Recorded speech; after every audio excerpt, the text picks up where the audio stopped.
James at 16 will not be presented this evening, but will return next week at its regular time. Stay tuned now for a special 2-hour What Really Happened to the Class of 65. Word Balloon is brought to you by the League of Word Balloon Listeners.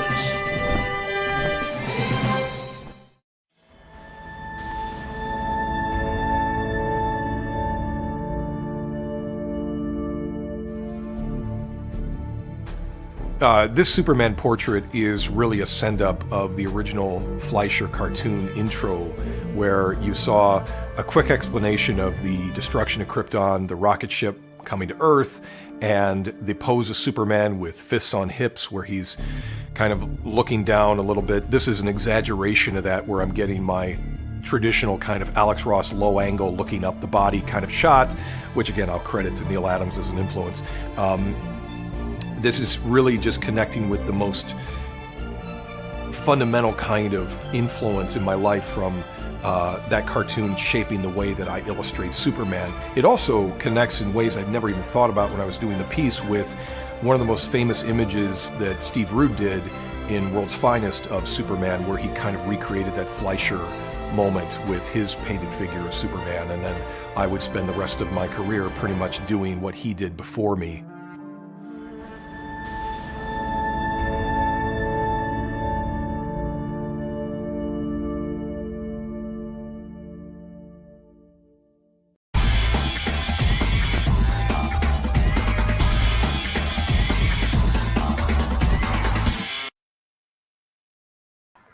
Welcome back, everybody. Time again for Word Balloon, the comic book conversation show. John Suntress here. Always happy to welcome back a guy I've gotten to know over the last couple of years, and he's always killing it. A great writer, Matthew Rosenberg. Good to see you, Matt. It's good to be here, John. Thanks for having me. Absolutely, man. Very excited for, of course, what's the furthest place from here, but also what you're doing with DC and the new status quo, Dawn of DC. Oh, yeah. Very cool stuff. So, God, let's see here. I've got questions already starting to pull in, and want to say hello to some people. Absolutely. It is Word Balloon time. And Toon Raider is going to have a question for you in a second. But I do want to start with the DC stuff because I'm intrigued by some of the directions. Let's talk Wildcats. Okay. Let's talk Wildcats. Are they on, for lack of a better word, Earth Prime or Earth One? They are. Different. They are okay. This is the Wildcats in the DC proper for the first time. I mean, we've had the Wildcats members coming and going in DC. They're famously in the New 52. There was Grifter and Voodoo, and people appear here and there. But this is the first real Wildcats are sharing space with the Justice League and the Birds of Prey and the Titans and the Suicide Squad kind of vibe. Yeah. That's cool. And yes, we've seen Green Arrow and Nightwing show up already. Yep. And I like the idea that Halo has its own Seven Soldiers of Victory. Sure, yeah. That's cool. And, you're rebooting certain things. Has Deathblow changed genders? Is that what's happened? What's happened with that? So Deathblow is... We made some changes. Like the characters, the whole idea of what we wanted to do was... It's a love letter to everything that came before. I'm a huge Wildstorm fan. I grew up reading those books. They're some of the biggest influences on me as a creator, but also they need to find their own place if they're going to fit into the DC universe. You can't just take a different universe and drop it in. And so we're taking bits and pieces. So we're not altering what came before. What came before, if you love those books, like I love those books are still there and you can still read them, but we're paying tribute to them and reimagining them and retooling them in certain ways.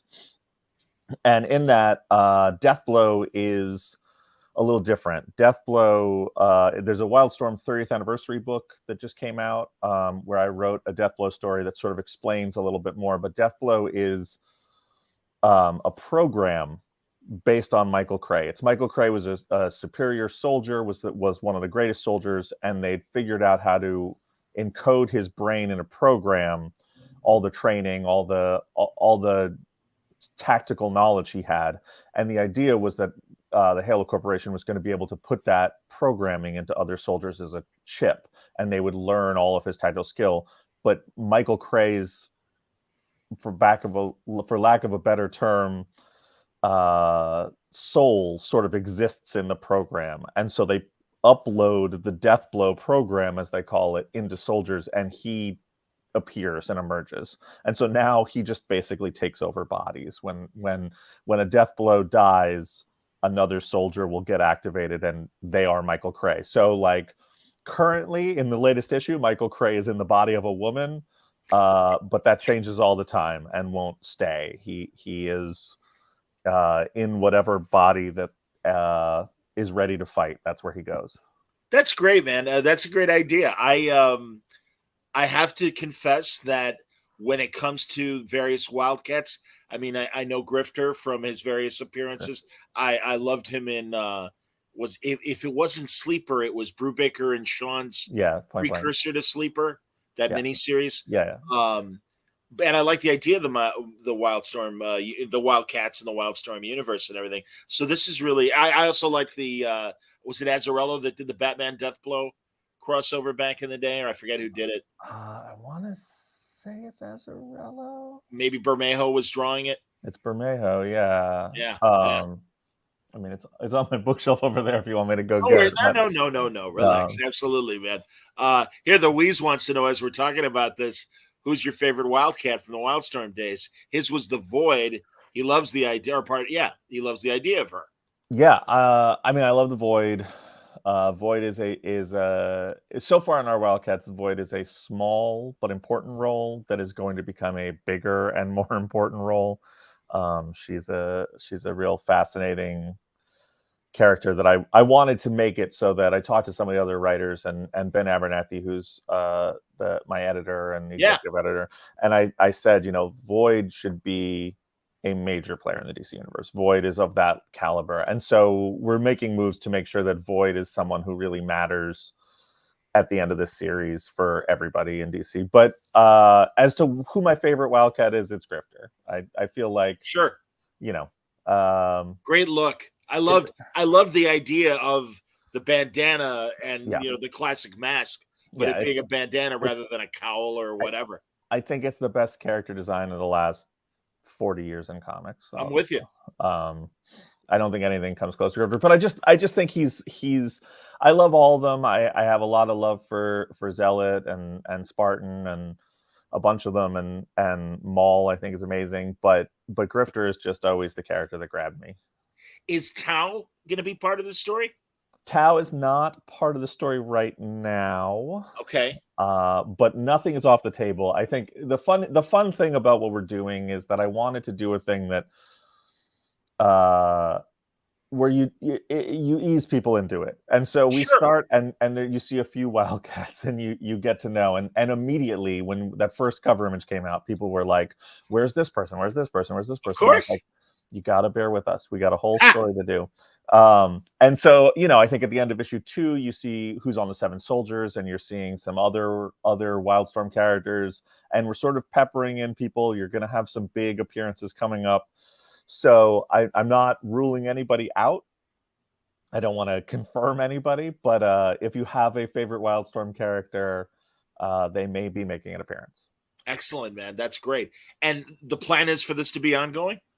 No, the plan is to do as much of it as right now we're doing a year's worth, and we're going to reevaluate where that is. I had a 12-issue story to do, and then whether that story continues as Wildcats or continues as a different title, we're going to assess. Understood. AB chimes in. Hello, just want to say I've been having a wonderful time with, what's the furthest place from here, and Wildcats so far. Not sure if you're allowed to discuss this, but how were you able to start a Grifter renaissance? First of all, Grifter renaissance is a great term. So I didn't, in full disclosure, I didn't start the Grifter renaissance. That all credit goes to Ben Abernathy, but I happened to be walking into the building right as it began. When I got to DC, I was at Marvel. I was exclusive with Marvel for a while. And I came over to DC to do work.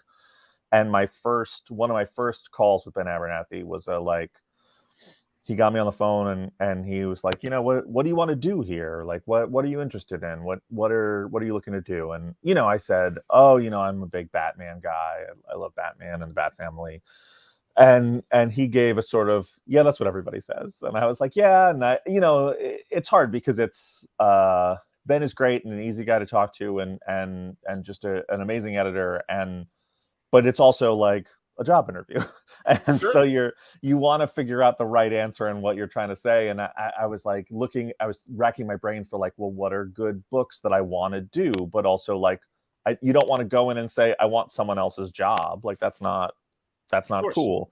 And so you're like, well, there's not currently a Green Arrow book. And I love Green Arrow. And so Green Arrow was something I said. And he was like, yeah, it's cool. We talked about it. And then nothing was really like, I could just feel like I was sort of fumbling the ball. And I was like, well, I'm just going to throw the Hail Mary. I was like, I know they're not going to do it. They never do it. And I was like, I'm a huge Wildcats fan. And Ben just lit up and he was like, are you? And I was like, yeah. And I didn't realize at the time that he was a former Wildstorm editor. Right. Yes. And so he was like, well, what era of Wildcats? And that's like, that's just opening the floodgates for me. And I was just like, well, I love the original run. I'm a big Alan Moore fan, but like, I like this. And I, like Christos's run here, like, I love the Trinity stuff. I really like this. And like, I just went and we ended up talking about Wildcats for an hour, I think, almost on the phone. And then he was like, between you and me, Grifter's about to appear in Batman. Like in James Tynan's Batman run, Grifter's going to have a cameo in Batman. And I was like, oh, that's amazing. And I was like, what are you guys doing with him? And he was like, we don't really know. We just wanted to put him in Batman. And so then, at the end of the call, he was like, do you want to write a 2-issue Grifter thing for me? And I was like, 100%. And I wrote it. I think I wrote up a pitch in about a day. I wrote the first script in like 5 days. I sent it in and he read it and called me and he was like, I knew you'd write a good Grifter. And I was like, oh, thanks. He's like, do you want to do a Grifter miniseries? I was like, yeah. And that was it. And then it was just like, as soon as the first issue of the Grifter miniseries was in, I was like, yeah, I want Wildcats. And he was like, all right, let's figure it out. So, it's my day one conversation at DC. It was Wildcats for sure. That's excellent, man. Now, are you DC exclusive currently? No, not exclusive. You doing Marvel stuff too, or what do you got? No. Okay. I'm you're doing your own thing, obviously. Yeah. I've got a lot of creator-owned stuff. I don't know what I'm supposed to say. I mean, I had talks with DC about being exclusive. We had the conversation. They were very kind and generous, but I have a lot of my own stuff on my plate, and it just kind of didn't make sense for them or me at the time. And so I was like, I want to stay busy. I want to stay here. I love it here. And they're keeping me as busy as I can handle. So that's just where we've landed. Very good. Brian, by the way, you said a very nice thing about Word Balloon, and I appreciate that. But getting right to Matt's question, he had no idea who you were until he read your urban legend stories. He's now a fan. Well, thank you. Yeah. Yeah, that stuff was really fun. Like I said, it's the Grifter thing. It's what I wanted to do when I actually, it's funny because it goes back. I just brought this up the other day. I was talking to my buddy Mike Morisi, and me and him were both in the DC Writers Program. We were in the first class of Scott's DC Writers Program. Sure. And I wrote a Grifter script in there, and Mike was like, "You wrote Grifter back then?" And I was like, "Yeah, I mean, it's always been what I love. Like like that. The rules there were like, write something that DC owns." And I was like, well, then it's going to be Grifter, because I thought that was, open season. So I'm really happy that the urban legends, the Grifter stuff in urban legends connected with people. People seem to really dig it. And yeah, it's always nice when you do something that like means a lot to you and everybody doesn't hate it. It's always a nice feeling. Good deal. Caesar of Rome wants to know any chance of the Wildcats crossing paths with the other Wildstorm originated team, the Authority. Right now, no. Okay. Not fully. The Authority have been doing their own stuff. They were in the Superman and the Authority book, and Phil Kennedy Johnson was playing with them. And so when I sort of started planning what we were doing with Wildcats, I didn't know how much they were going to run with the Authority. So I sort of cut the Authority a wide berth. They were sort of the only Wildstorm team that was active. And so I was like, well, I'll just steer clear to give those guys room. I don't want to do anything that butts against. Now that they aren't currently really appearing in a book, I would love to grab a couple Authority characters and at least have them show up in some regard. And before long, undoubtedly, some of the Authority and some of the Wildcats will cross paths in one way or another. But right now, there isn't a firm plan. There's just a lot of planning and finger crossing and wishful thinking for that. But I can guarantee you at some point they will butt heads. Tell me about... team up. Or team up, maybe. What's that? Say it again. I said they will butt heads, or maybe they'll team up, but we'll see. Okay. Here's a question for me. Majestic. Now, that's another interesting kind of Superman Cipher that's always intrigued me. And I don't remember his backstory. Did he always have that is a boy and now is a man kind of thing? Okay, that was really interesting. And new wrinkle for him. Yeah, Majestic was, he's tied to a lot of the same continuity the Wildcats are. We have there's an interesting problem when you take a fully formed universe and drop it into another fully formed universe. That was our day one conversation. And that was like, the Wildcats are the product of a civil war between two alien races that's been going on in secret on the planet. And there's not really a good way to just suddenly announce that's been happening and not make all of the DC heroes look real bad. To just be like, how has this civil war been going on for decades or centuries or millennia or whatever, and Superman didn't know, and Green Lantern didn't know, and Batman didn't know. And so a lot of that stuff was left out of the book. We don't really deal with the Cherubim and the Daemonites and the sort of Wildcats origin stuff exactly.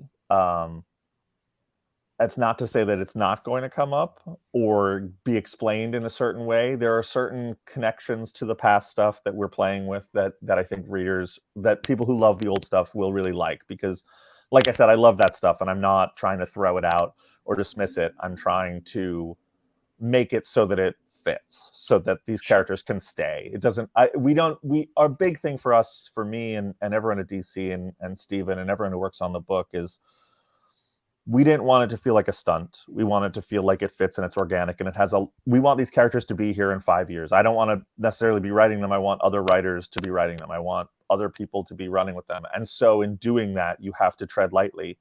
You can't just show up and act like you own the room and break everything. You have to come in and tiptoe and make your place, make your mark in there. And so that's what we're trying to do. And with that, the more we fit everything in, the more we can look back and find the pieces that work and make them make sense. And I've built all the doorways so that stuff can be in there going forward.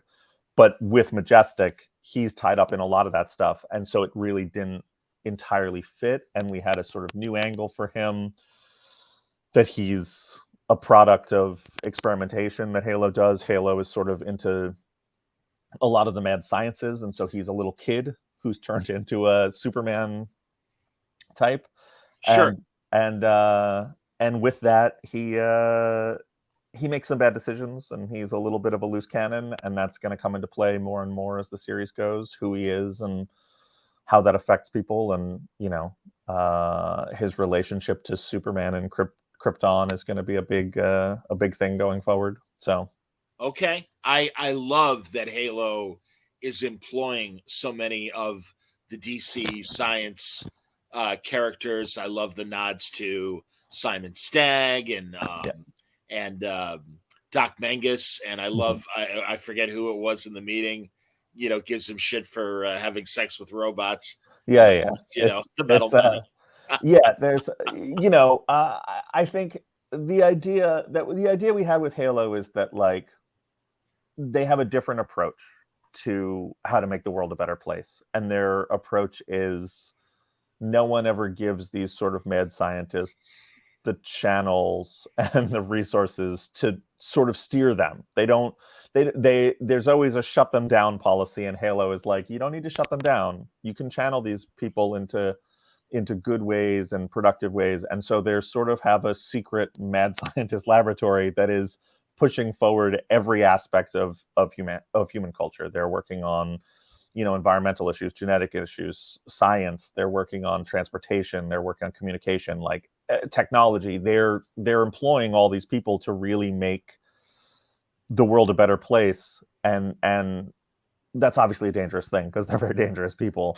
And that's, part of what Halo is about, is that they're willing to play fast and loose with some of the rules to try and make the world a better place. And how that is going to fit into the DC universe is going to be a big problem going forward. Okay. I'll quickly acknowledge Zach's comment. He's loving What's the Furthest Place and Wildcats. And Zach, Matthew already said earlier that we're going to get 12 issues, and then DC is going to assess where to go from there. So that's the answer to that. Unless Matt wants to build on that. No, I mean, I have a multi-year plan for the Wildcats and where they are, and it involves a lot of stuff and a lot of moving parts, but it's flexible. So we're going to see what the best way to make it successful is. But sure. a lot of it involves, the fans being excited and enthusiastic and talking about the books and picking them up, and and they have been, and that's been awesome, and we really appreciate that. And because of that, I'm hoping that there's going to be more Wildstorm stuff that isn't just me coming down the pipeline that I think people are going to be really excited about. Hopefully, we'll see. Well, and I'm glad that you've got a real plan to integrate them in the DCU, because you're right. It has seemed like the last few years that it was always kind of, if not a stunt, just again a little, hey, here's the Wildstorm characters, and here's Wildcats for a minute. Wasn't it Brian Hill? Didn't Brian Hill have the last kind of Brian Hill with the Wildcats? There's Warren Ellis book, The Wildstorm, that was sort of everybody, and then Brian Hill had the Deathblow Michael Cray book that sort of spun off that. Yeah, of course, yes, absolutely. Yeah, and that's not in continuity in the DC universe, but at the same time, like all this stuff, like I'm nodding to it. There's references to it, and there's stuff that those guys did brilliantly that we're sort of winking at and looking at. So if you love that stuff and you want to see some elements of it, like, we're carrying that torch too. Mike wanted to know what the significance was of the Crisis Subversion Tactical Squad title. He loves that tweak. So I first of all, the CATS acronym is a great one in the original, but one that I didn't feel great about using. What was the old one, man? I don't even know. Unless you'd rather not say. We don't need to go into the old one. No, the old one doesn't work. There's no S. There's no S in it. So it's okay. You're funny. The S is extra, so it should really be Wildcat.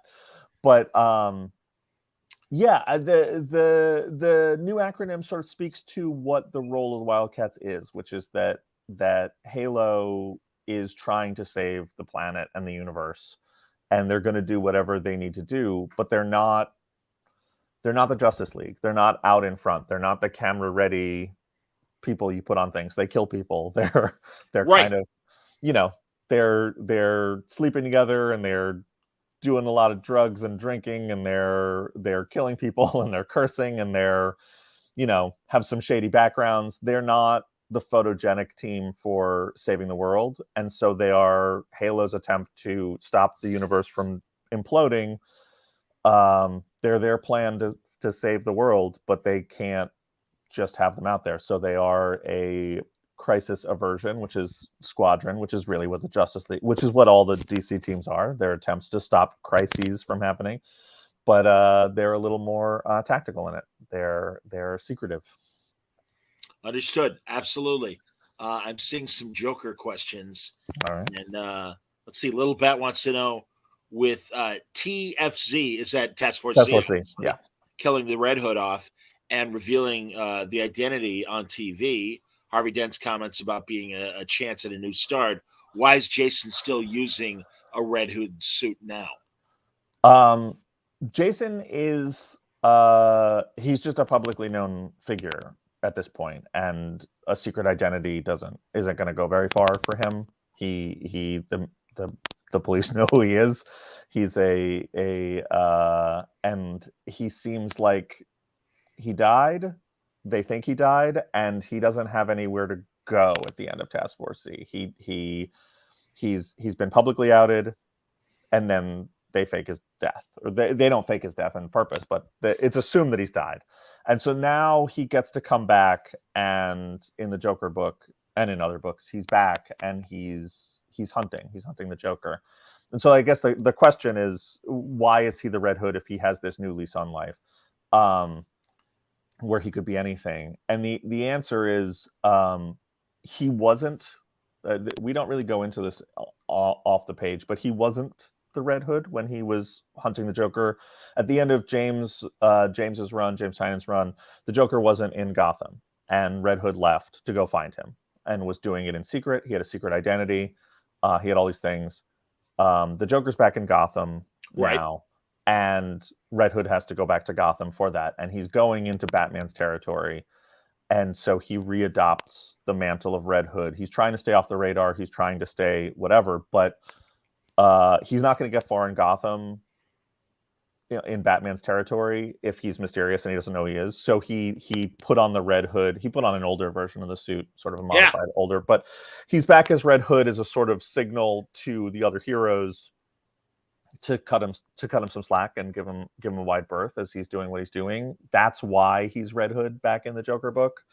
And in general, he did use the sort of new lease on life to work under the radar, and it didn't work. He couldn't catch the Joker. So that is a little backstory that we were going to get into in the Joker book, that he could have gotten out and gone anywhere and done anything, but he sort of was driven right back to where he was, and it's leading somewhere. There is stuff coming up that is going to be sort of disastrous for Jason, of like the inescapableness of the Red Hood persona, and where that leads him is all coming up in our book and in some other stuff coming up soon. So that's great, man. I missed James's first season of Joker, but I love that you are building, and maybe James was doing it as well, on what Jeff Johns set up in 3 Jokers.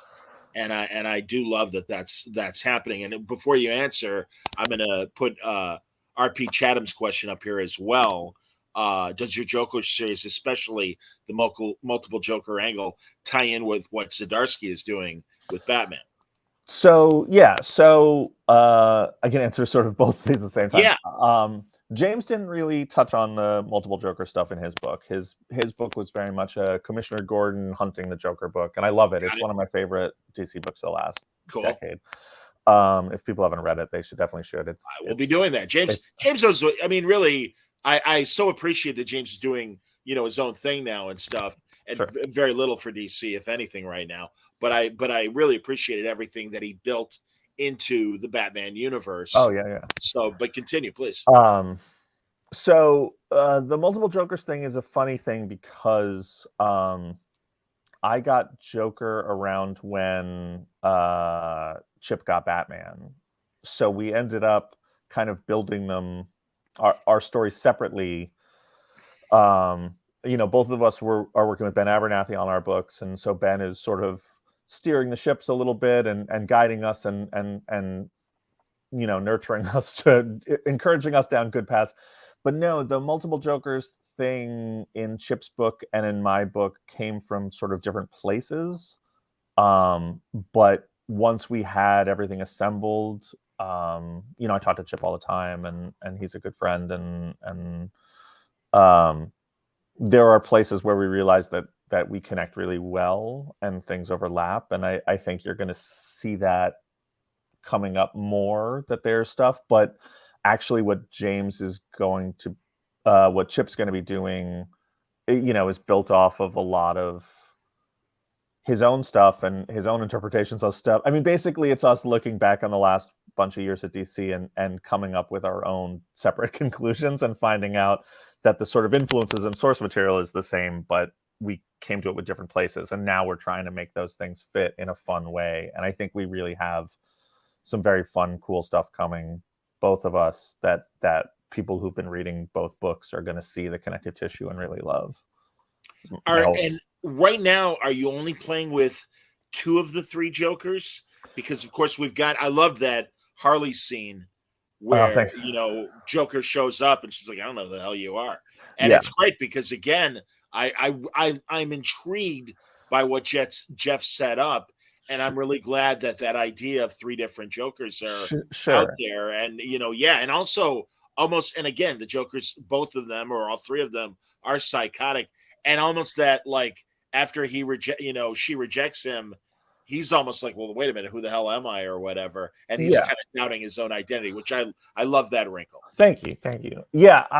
There's 2 Jokers in my book, and we're not necessarily, obviously what Jeff did is awesome, and I'm a big fan of Jeff's stuff in general, but also the 3 Jokers.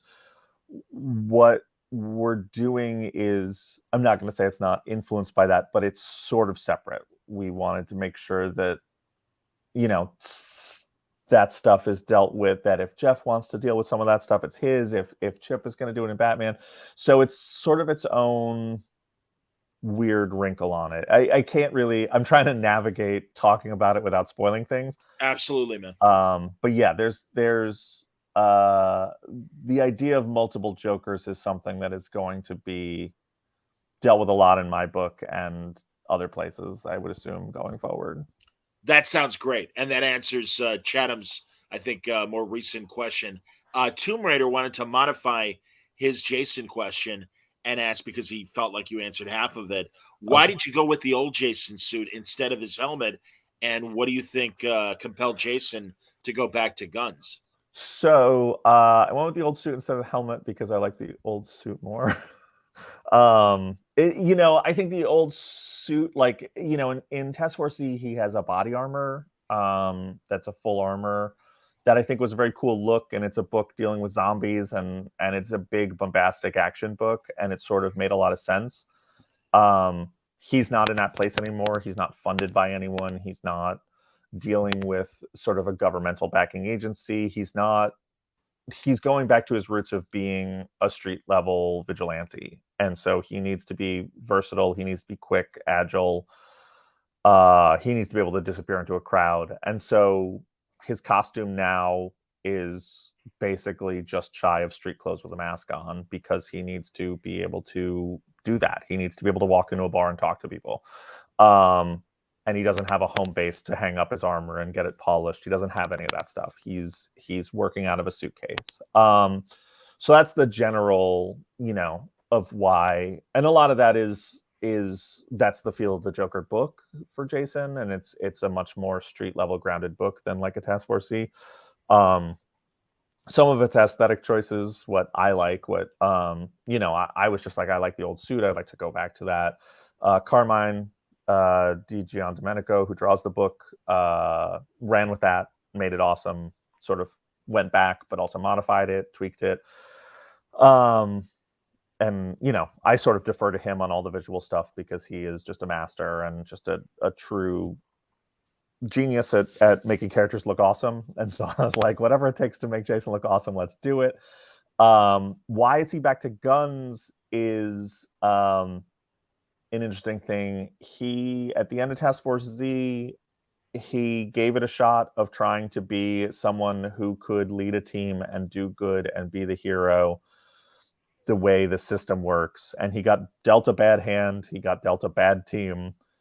He was dealing with zombies and mad science and a lot of people who were scheming and a lot of people who were out to get him. And it just sort of broke him. He gave it a shot to be, the team leader and the good guy and show the world he could be the good guy. And it all collapsed, and it wasn't his fault. But it collapsed, and he just went back to the thing he knows and what he does. And like, he's got to sort himself out, he realizes. And that all goes back to the Joker, and it goes back to Bruce, but he's not dealing with Bruce now. He's dealing with the Joker. And so he's convinced that to get his life back on track and to become the person he needs to be in life, he's got to put the Joker in the ground. And so that is going to take 2 pistols. And so that's where he is. He's come back to Gotham with 2 guns and a suit and a mask in a suitcase. Well, and I'm glad our Ouroboros Snake says he loved Task Force C. I love what you're doing with Jason because it freshens up the idea of a Joker book.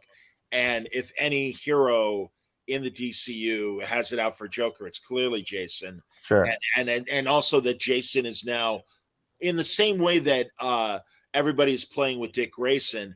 Jason is now mature enough to, I think, take center stage. Yeah. And take everything he's learned and his vengeance, and it's let's see that kind of one-on-one thing with Jason and the Joker. Yeah, I mean, I think Jason's. I was told when I started at DC that I'm never supposed to say this because it's the thing that gets you in trouble. But Jason's my favorite Robin. He always has been. He's, I think, he speaks to something very human, and whereas they're all great, and obviously, like, Dick is sort of an aspirational hero, and we can look at Dick and really see something that inspires us. Jason is inspiring in the other direction. He's the guy who won't stay down, and I love that, and I love watching him get up and struggle with who he is and what he wants to be, and I love navigating that through him, and it's something that I really relate to, and so I always sort of bristle because people are always like, Nightwing's the aspirational Robin, and I'm like, he's the aspirational Robin if you're a Boy Scout, but what if you're not? Like, who's the aspirational Robin to me is the one who got it the worst and is still around, and so I love him, and people are always like, are you going to take it easy on Jason? I'm like, no, that's not what he's built for. And he doesn't want that. He's going to put himself in the place where it's not easy. He's that guy who's going to charge in without thinking whether or not it's easy or good, or he just knows what he has to do and gets it done. And so he's for sure a character that I want to play with for a long time, and hopefully I get to, but I'm really happy to have him on the Joker book now. Honestly, I really appreciate that in this current era, we're really seeing the differences between the four Robins. Yeah. Forgive me, everyone. I don't mean to leave Stephanie out of the equation. Sure. But yeah, I think, and I love that Chip is using Tim. Yeah. And, and we've got these great moments where even Bruce is like, or maybe it's just in the narrative, it's like Tim wanted to be Robin. He always wanted to be Robin. Yeah. Dick grew out of the role. I mean, appreciates his relationship with Bruce. It's a complicated one, but he's his own man. And yet, Jason, again, has his own agenda. Damian, we understand as well. And Damian's certainly been well looked at, and I think is, we're getting inside Damian's head. But yeah, I really think this is a great opportunity beyond vengeance to see Jason use what he has, both his emotional baggage and his skill, to be his own man and be his own hero. And that whole edict, it seems, of Dawn of DC, that it is time for these legacy characters to step up. And also, it's an interesting wrinkle as opposed to 5G. I don't want to see Bruce and Clark and the old guard aged too much. Sure. I still want to read stories by them.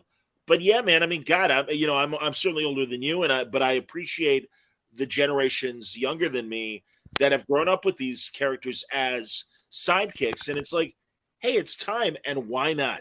Yeah, let them be on center stage. Let them do their thing.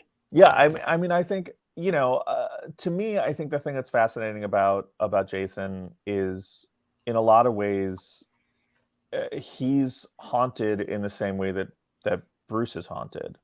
And he doesn't, and it feels like that should be Dick, but Dick has actually moved past things. And Jason is this like deeply troubled soul in a way that Bruce Wayne is a deeply troubled soul. And I want to get to a point where that conversation of Jason and Bruce is, I'm the most like you, and that's why you hate me. That's why I'm the Robin that you can't stand, because you see yourself the most in me. You wish you were like Dick. Interesting. And I think that's, and I think there's something about the Jason for that role, and that's somewhere where I would like to explore. But like you said, I think I mean, you mentioned Stephanie. Stephanie to me is another, she's the other failed Robin. She's the other Robin that didn't work. And so like Stephanie is going to be having, you know, a little bit more of a role in the Joker book because oh wow, she's a kindred spirit to Jason. She appears in Task Force Z for a minute to help him. And she, you know, it's clear that the rest of the Bat family is not cool with what he's doing. And Stephanie shows up and goes, I get it. I get what it's like to stumble. Interesting. And that's something that we're going to be exploring a little more in the Joker going forward, is having Stephanie pop up and sort of say to Jason, like, I'm trusting you. I'm putting a lot of faith that you're like me. Don't let me down. I'm going to help you. And that's going to be his sort of tether, because he's not tethered to the rest of the Bat family right now. And because of that, he's going to, you know, make some decisions that wouldn't fly with them. And so I think it's a really interesting time to play with these characters, and a really fertile time. Like, yes, all of them are getting sort of spotlight treatment, and now we can really define them even more clearly of who they are and what they mean to each other and to themselves. And that's so fun to get to do that. I understand, man. Tomb Raider, I get it. I'm gonna let the question pop up there, but he really wants you to incorporate or pardon me. He said, oh no, I got the wrong one. Sorry about that, Chad. I'll get to you that question. But he's like, is there any hope of combining the red helmet of Red Hood with the suit that you like? For him, the helmet is iconic, as iconic as Batman's ears. And I get that, man, because obviously, sure, you know, going back to when the Joker was Red Hood and everything. But yeah, all right. I'll let you comment on. You know, Jason is not as locked into a look as a lot of the other characters, and so like, yeah, if you want to see the helmet's probably going to come back. Like, you don't, he doesn't have the, you know, people come in and have a preference for what they want him to wear, and it sort of makes sense for a book. Yeah, I'll probably be in the helmet again. I don't have plans for it right now, but I would be absurd to say that that's not going to happen. I understand. Louis Headache, nice comment here. He doesn't have a question, but he has absolute faith in you. He just wanted to say thanks for creating Task Force Z. It's the best Bat-related book in years. Looking forward to whatever comes next. I completely agree. Oh, thank you so much.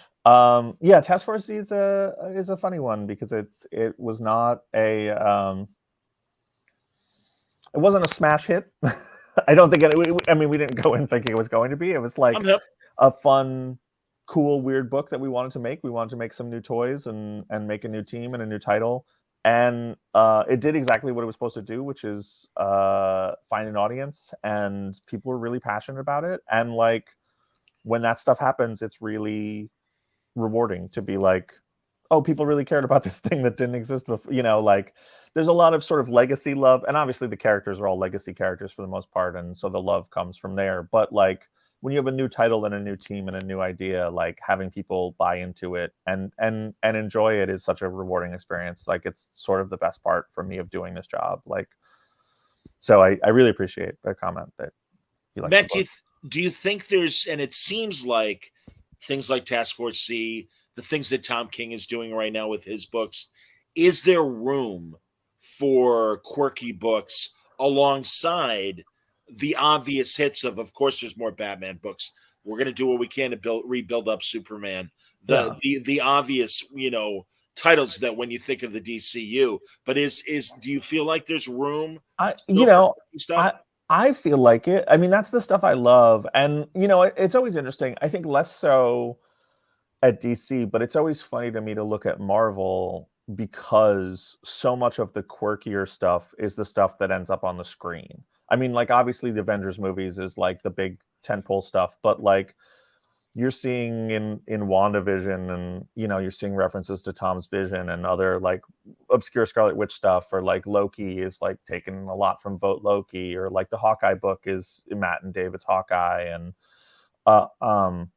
and that's all the stuff where it's like, yeah, that stuff connects with an audience. Like, Marvel really knows that. They know that, like, the stuff that goes off the beaten path, you know, the She-Hulk show, like all that stuff, they're like, this audiences are really hungry for this stuff. They have a real appetite for seeing superheroes do stuff we haven't seen them do before, seeing them in new situations. And, you know, obviously the film TV stuff is a much bigger stage. seeing it at DC, like, yeah, I mean, I think there's an audience for it, and I think it's not like all of comics. I think the potential hasn't been fully tapped. I think that, you know, the audience is a fraction of what it should be, and what the good books deserve. And yeah, I mean, I can't really speak to anything other than the fact that, like, I love books like that, and I feel like other people would love books like that too. Yeah. But I think, you know, a lot of us really do, and are going to keep sort of trying to make those books and find that audience and give them stuff, because it is, you know, it's important. You can't have everything be huge and epic and world shaking. There has to be the other side of the coin, and it has to be smaller and more personal, and it has to be weird, and you need to explore all those other aspects of the universe as well. And so I'm hoping that, you know, we get to all keep doing that going forward. Sounds good. All right. People are asking DC versus vampire questions, and I'm glad to see that. Zach wants to know, he hasn't read the last issue yet, but it seemed to be well received.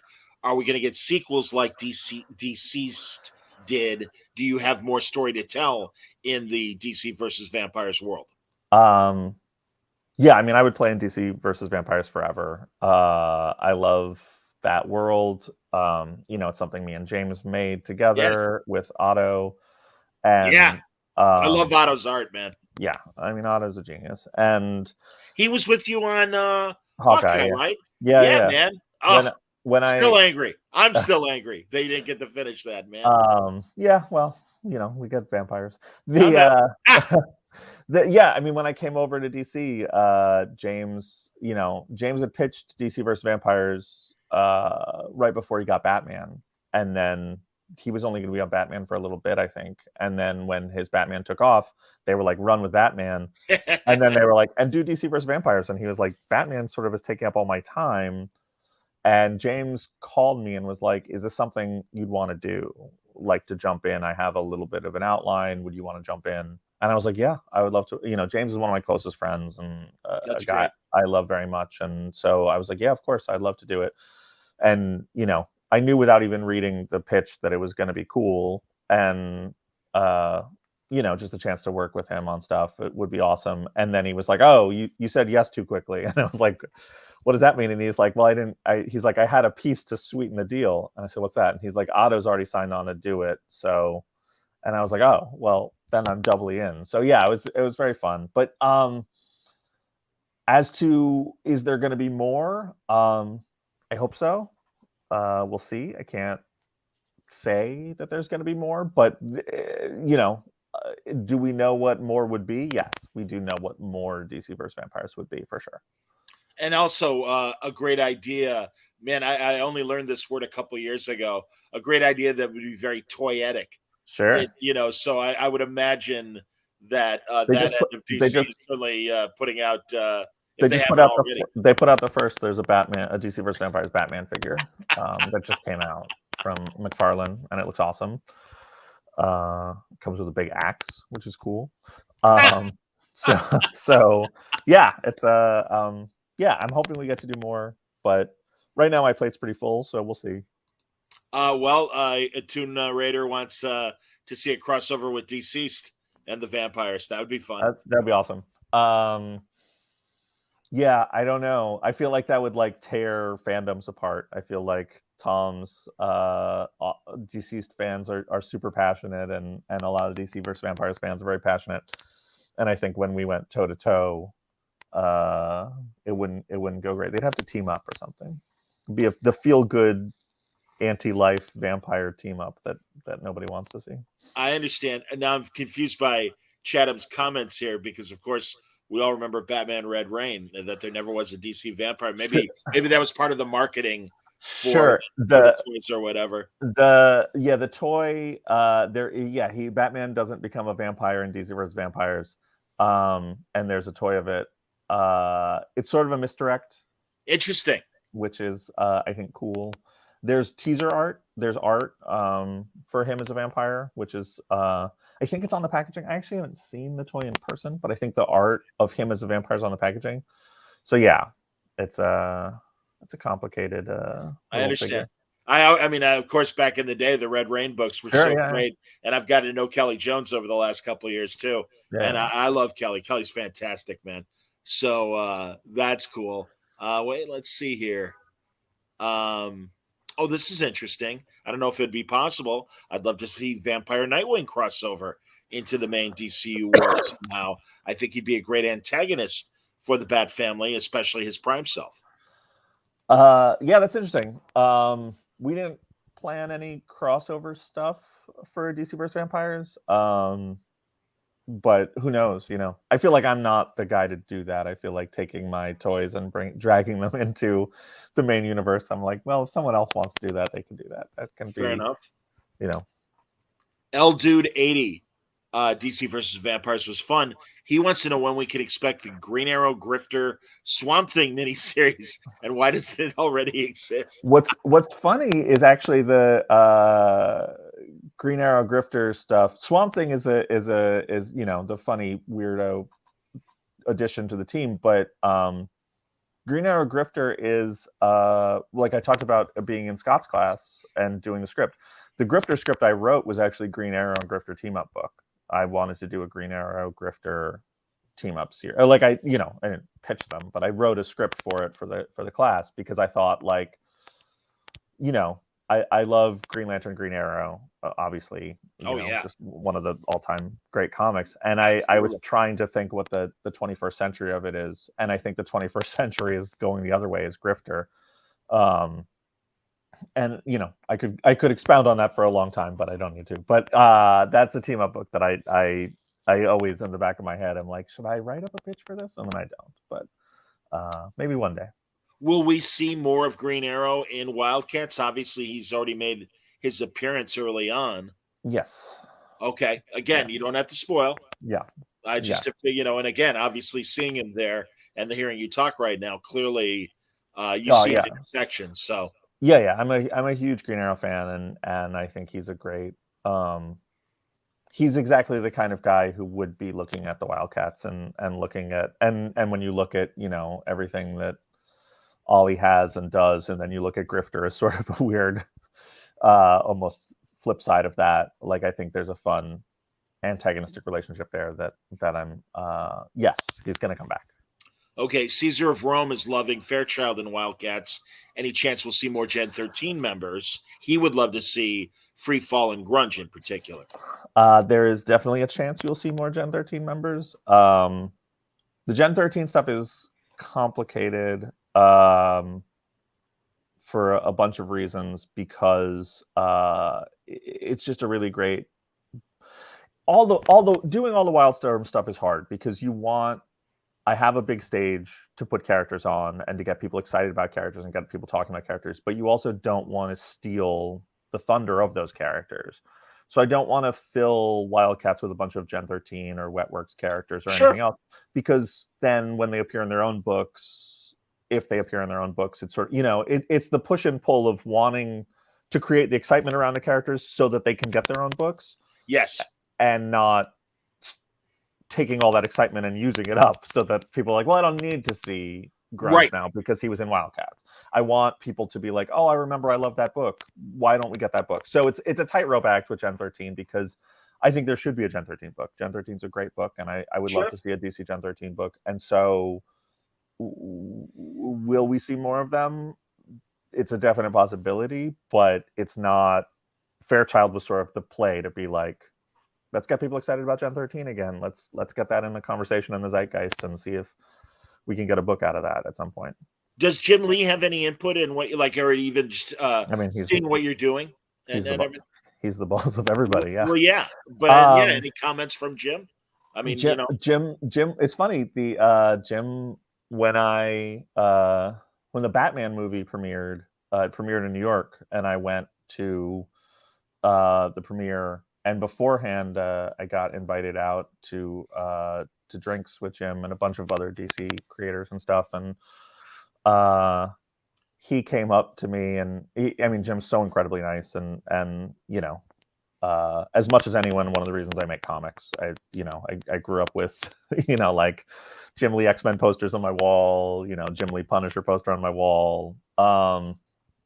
he's just a huge, and obviously Wildcat stuff and stuff. Yeah. So he's huge influence. And he came up and he would and he was just like, "Hey, Matt," and I was like, "Hi, Jim," and he said to me, he was like, "I just want to thank you for like all the work you're putting into the Wildstorm stuff and how enthusiastic you've been. It's so exciting to see." And it was such a weird, surreal moment that I like, my brain being what it is, I sort of expected him to be like, "But we can't do any of that." Like, to just come up to me and be like, "But we're not going to do any of that." Because just like Jim Lee complimenting me for playing with his toys that I've loved with my entire life was such a like, well, that can't be the end of the point, right? The point has to be, it was nice of you to be enthusiastic, but we're not going to do any of that. And he was like, "I'm just really excited about it and where it's going and all this stuff." And we talked about it for a minute, and he was just so nice and kind. And it's like really one of those moments for me that is like, it's a career highlight for the rest of my life to be that. And yeah, I mean, Jim looked over everything, all the character designs, everything. Steven was redesigning characters, and Jim looks at it. I mean, he did a cover for us, and when we got the cover, and it was like Steven's redesigns of Jim's characters, I think both me and Steven Segovia were like a little bit blown away that was a real thing that existed, of just like, yeah, these are notes I have on his characters that he then drew. It's not how the world's supposed to work in my mind, but yeah, I mean, he approved the book. He's been enthusiastic. Like, I think the big Wildstorm push is a lot due to him, and it's been awesome. Good to hear, man. It's absolutely an honor, Sure, definitely. Zach is loving What's the Furthest Place from Here. He was wondering what inspired the series and the idea to build it around kids. And also he wants to know, and again, you're killing it with Ashcan Press and your imprint. And obviously you've got further plans. I don't know how much you're able to tease, but let's first talk about the inception of What's the Furthest Place from Here. Sure. Furthest Place is...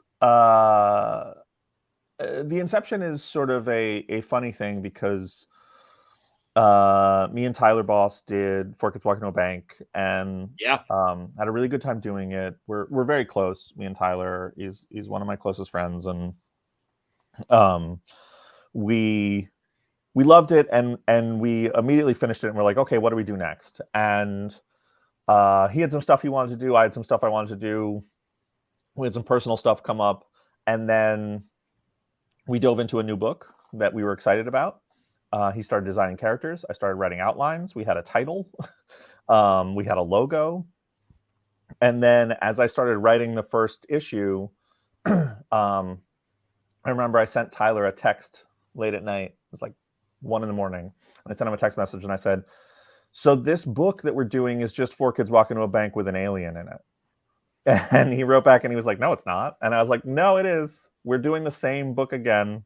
That's not cool." And he was like, "It's not the same book again." And then the next day he texted me back and he was like, "It's kind of the same book again." And I was like, yeah. And we just done this thing where like we did a book that did better than either of us thought it would do. We had a great reception. It really boosted both of our careers. No question.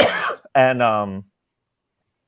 there's a comfort in that. There's a comfort to doing that. Once you know you can do something that people like and respond well to, there's just a sort of idea that you would do that again. And that's fucking boring. Like, that sucks to just... Yeah. And so we threw it out. We threw that book out. And basically, we came up with the directive that we were in a long car. I think we were driving to a Comic-Con. And we had a 12-hour drive or something. We were maybe driving to C2E2 actually. And I may be getting it wrong. We might have been driving to Heroes Con. We were doing a long drive together. And I said, let's come up with what the new book is.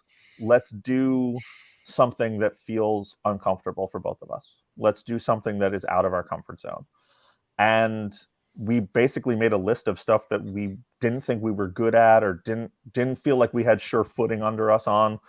And that was sort of the root of Furthest Place, was trying to do a lot of stuff that would challenge us and push us. Why they're kids is not part of that. They're kids because we just came up with that and we like it. I like writing kids. I'm sort of that I grew up on loving those 80s movies of kids exploring, the Explorers and Goonies and through like the John Hughes stuff and all that. And I think there's sort of sense of wonder in that stuff. And, you still see it now in, Stranger Things or stuff like that. That is, and of course it goes back before that. It's the Hardy Boys and Nancy Drew and all sorts of things. But yeah, there's just something kind of magical about being young and discovering the world. And for this post-apocalyptic story we want to do, it just made the most sense to be like kids discovering a post-apocalyptic world is really the thing we want to explore. And from there, we just sort of ran with it, and it sort of took on a life of its own. But that was the root of it, was just trying to the post-apocalyptic came first, and the kids came after. If that makes sense. That's excellent.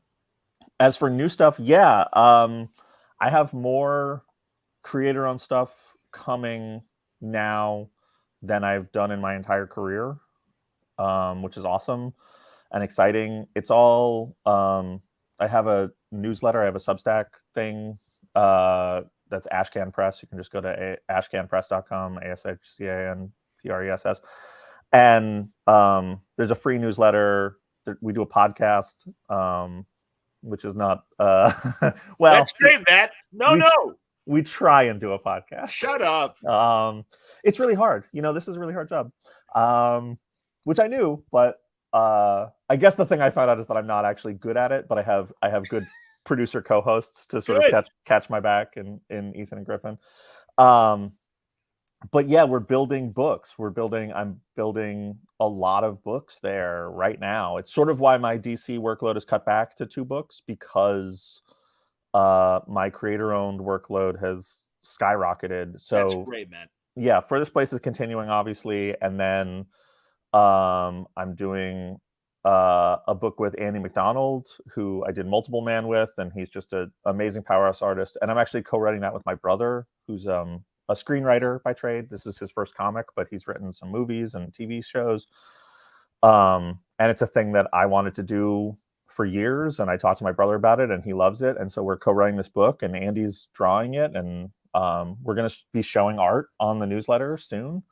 I'm doing a series with Javier Rodriguez, who I've never worked with, but is in my top 5 artists working in comics. He's just a genius. If you haven't read History of the Marvel Universe or Defenders or any of his stuff, you're missing out. He is making comics that don't look like anyone else in the world's comics, and they're beautiful. And we're doing a very fun crime story that's hopefully unlike any crime story you've ever read. I'm doing a book with Juan Ferreira, who I did Thunderbolts with, who's a mad genius. We're doing a war story. Oh, wow. Yeah. World War II book, which I'm very excited about. Me and Tyler are co-writing a book that Josh Hickson is drawing. Josh did issue 7 of Furthest Place and some Joker puzzle box with me, and he's amazing. Josh is doing another book before our book, which people are going to have to read because it's awesome.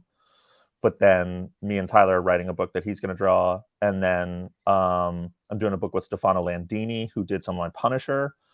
We're almost done with the second issue of that. And so we're going to be talking about that really soon. And then me and Tyler are doing something else that's not Furthest Place. That'll be a weird little thing. That's fun. So we're doing a lot. That's like the next sort of 2 years is all this stuff coming out. Well, Zach is enjoying your 24 question quick hit podcast, so that's cool. And he says Javier is amazing. I agree with that, absolutely. Nerdette also loved your answer to the Joker faux controversy in your Substack letter, so that's good to hear. Oh, thanks. Yeah, that was a weird one.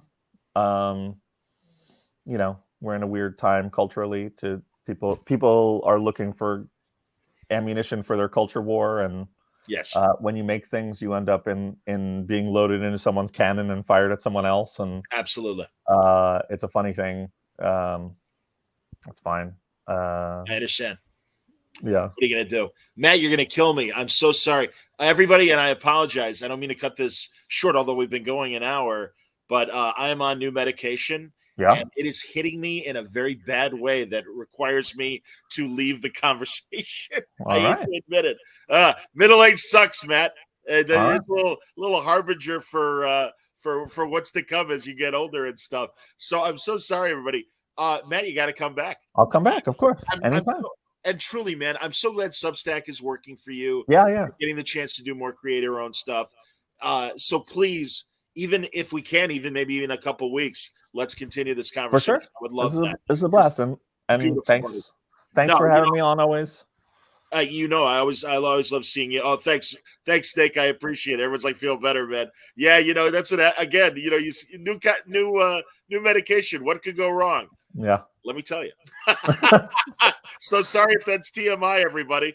But no, honestly, Matt, thank you so much, and everybody, thank you for hanging out. More great Word Balloon Live. I'm going to talk to Tom King on Wednesday, so that's going to be a lot of fun. Until then, everybody stay safe, stay happy, stay healthy.